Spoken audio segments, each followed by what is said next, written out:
Hi, Mike. Thanks for doing this. Hey, Yeah, no worries, bud. hey, it seemed like again a like tale of two halves here. Just in that first half, scored a season low tying points, but in that second half, you scored a season high points. What was the difference there? You know what? For some reason, we're having trouble making shots early. I felt like Stanford was going to take away the paint. They've seen our shooting percentages, so they made it very difficult to get in there. And I thought we moved the ball. We got, I think, four maybe wide open threes. We didn't knock them down until Jamal was able to make one. They made it very difficult for us, and we fought. The thing that I was, we're getting behind. I mean, and that's not good.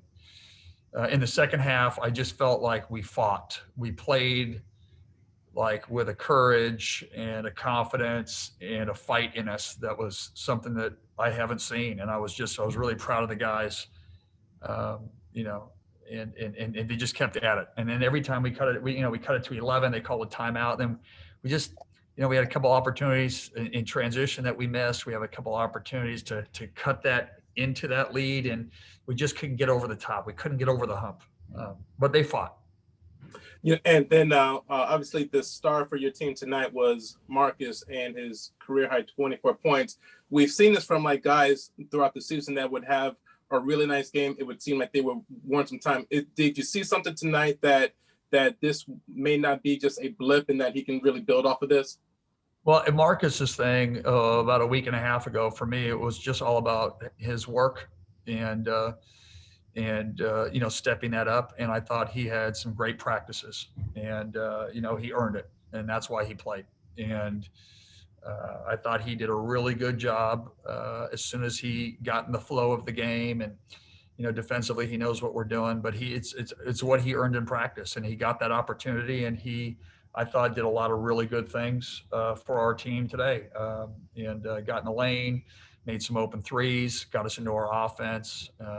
And so I was really proud of the way that he's handled his situation, and he got an opportunity and he thrived in it. And so just as last thing for me, so like he just earned that, above the start over Quade, or was Quade not starting for something else?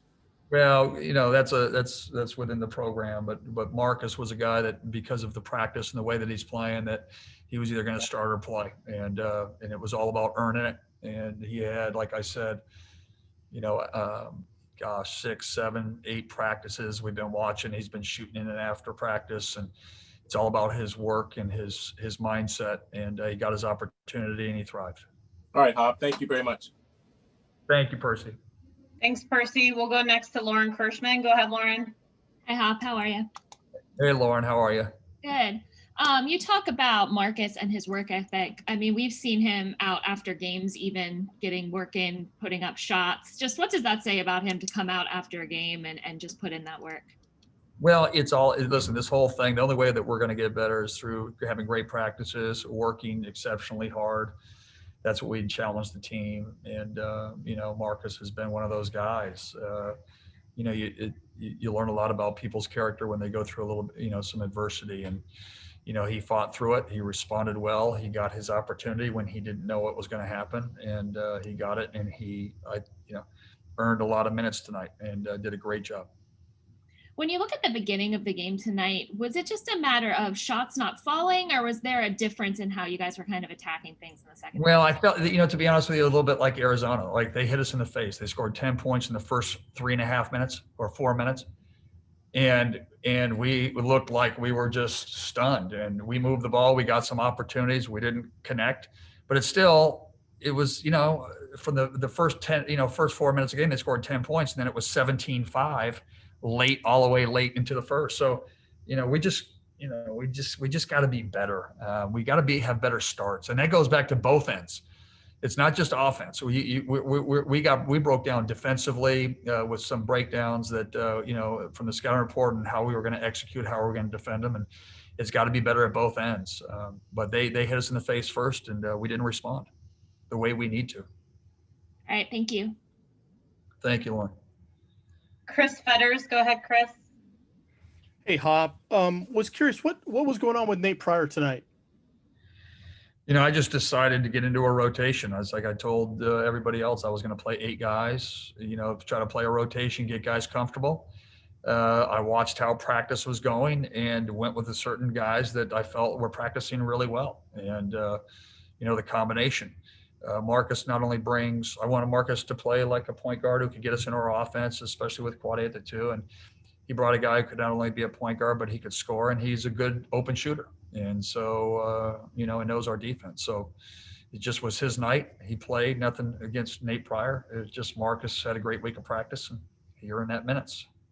Also was curious, obviously the need to try to get back in the game, pressuring full court, trying to create some turnovers, create some transition, get all that. What was your takeaway from the minutes that you guys played with pressure? I thought it was really good. I thought we turned them over for the first 4 or 5 possessions, and then they scored 5 or 6 possessions. So in hindsight, after getting 4 or 5 steals, you think you can keep going. We probably should have went back and then changed it up, but we were just fighting. We were fighting for a chance to win the game and giving the guys a chance. And we did a lot of really good things, and that gave us some opportunities. I feel like a big part of this is, when we cut it to 11, you still can't play like you're down 20. Now it's back to 11. There's the poise element, there's the execution element, and but the fight was there, and that's step one. The fight was there. And also, last question. You talked about getting those runs and getting back down to 11. I think you got back down to 14 with like 5.5 minutes left, what have you. When you guys tried to get over those humps that you talk about, was it just reverting back to old habits, or was it something that Stanford did to make it tough on you to get in there? Stanford, we made a couple substitutions. They started pressuring. They got steals for layups. And, those types of things can't happen. That just can't happen. And, we've got some guys with not a lot of experience that have been playing. And, we've just got to be better. And we've got to be better in the interior defensively. We're just getting torched in there. If it's the press, if it's that, we've got to be better in there. We've got to work at it. We've got to have some type of force in the paint where teams are going to have trouble scoring in there. Right now they're scoring at will. Can't happen. All right. Thanks, Hop. All right, guys, we have time for just a few more. I'm going to go with Andy Yamashita, then Kim Grinolds next. So, Andy, you're up first. Hey, Hop. You guys have had some of these problems with starts before. How do you make sure that energy from the second half carries over against Cal? You know what? We're still trying to figure it out. I had our first shoot around in the history. We had a shoot around this morning just to try to change things up. We've been trying to figure out some things. I've been in this game for 30 years. I've never been part of a shoot around. So that was something new this morning, just trying to do something to get these guys focused, get them ready. And obviously for some reason, our energy just wasn't there from the start. We've got to have better energy. We've got to play fearless. We got to play active and energetic, and we just haven't. And I don't know why. I can't explain it. But it's got to be better for sure. And you guys seem to really struggle with the turnovers in that first half. Was there something you saw that was leading to those, or is it just not good ball handling? Well, I think Quade came out and then he came back. He didn't start. And then when he got in, they were doubling him and tripling him, and he just had a couple, one of those ones that dribble off your leg and those types of things. But Stanford's a good defensive team.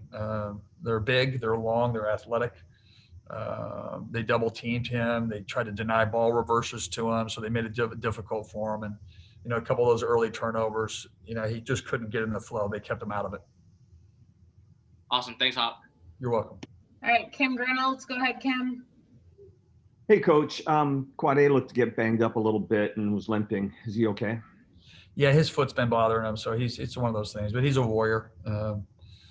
Hip, foot. The thing that I was really, really proud of our guys in the start of the second half is they fought. They fought, and it wasn't perfect, but they fought. And Quade was a warrior out there leading these guys, and I thought there were some bright spots, especially to be able to use as momentum as we get ready for the Cal game. There were some really bright spots. I thought Cole Badgema did a good job. I thought Jerome Brooks came in and gave us some really good minutes. Yeah, those were all positives. Yep. was going to say, it looks like Eric Stevenson continues to struggle, but Cole Bajema really seemed to give you a spark, especially in a hustle play, seemed to get you going a little bit. He got in the hustle plays, got in the flow, hit a couple threes. I thought Jerome Brooks, he did a really good job in there. He's got to rebound better for us and learn the defense just like Cole, but they brought some energy. They brought a presence, and I was really proud to see how they played.